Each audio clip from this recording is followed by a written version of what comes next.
హల్లెలూయా యేసు ప్రభున్ ఎల్లరు స్తుతించుడి. Praise the lord. ప్రభువునకు స్తోత్రము కలుగును గాక. చేరువచ్చిన ప్రియులందరికీ కూడా యేసుక్రీస్తు వారి నామములో వందనాలు తెలియజేస్తున్నాను.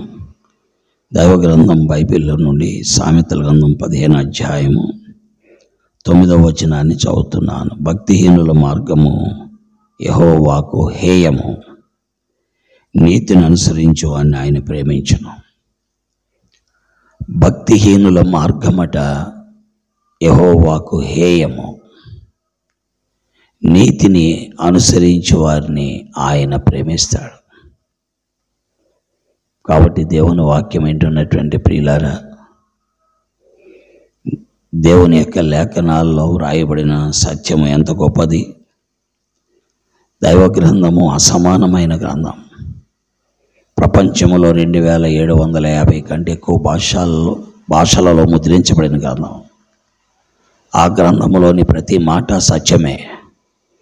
వాక్యములో 15:9 మనం చదువుతున్నట్లయితే, భక్తిహీనుల మార్గము యెహోవాకు హేయము, నీతిని అనుసరించు అని ఆయన ప్రేమిస్తాడు. భక్తిహీనుల్ని దేవుడు ఇష్టపడట్లా, నీతిమంతులను దేవుడు ప్రేమిస్తున్నాడు. ప్రియులారా, అందుకే యథార్థమైన భక్తి, నీతియుక్తమైన భక్తి, పవిత్రమైనటువంటి భక్తి, దేవునికి ఇష్టమైనటువంటి భక్తి మనము చేయాలి. లేకపోతే మనం భక్తిహీనులం అవుతాం.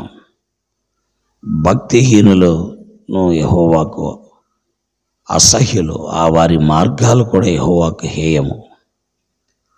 కాబట్టి నీతిని అనుసరిద్దాం. నీతి అంటే ప్రభువుని అనుసరించడమే. మన కొరకే ఈ లోకములోకి వచ్చిన క్రీస్తు ప్రభు, మానవ జాతి కొరకే ఈ లోకములోకి వచ్చి సిలువకెక్కిన క్రీస్తు ప్రభు, మానవ జాతి కొరకై సిలువలో శిక్ష అనుభవించి రక్తము చిందించిన యేసుక్రీస్తు ప్రభువుని విశ్వాసముంచి వెంబడిస్తూ మన జీవితాల్లో ఆ క్రీస్తు ప్రభువు ప్రేమించుట, నీతిని అనుసరించుట, తద్వారా ఆయన మనలను ప్రేమిస్తాడు.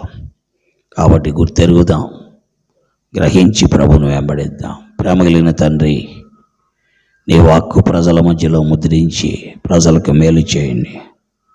వారి మనోనేత్రాలు వెలిగించండి, వారిని రక్షించండి, వారిని నీ వైపు త్రిప్పుకోండి, నీ సత్యమును బోధించండి. యేసుక్రీస్తు వారి దివ్య నామంలో ప్రార్థిస్తున్నాను తండ్రి, ఆమేన్. ప్రైజ్ లార్డ్ అండి. అందరికీ వందనాలు. దేవుని స్తుతించుడి, హృదయమును వెలిగించిన యేసుని స్తుతించుడి.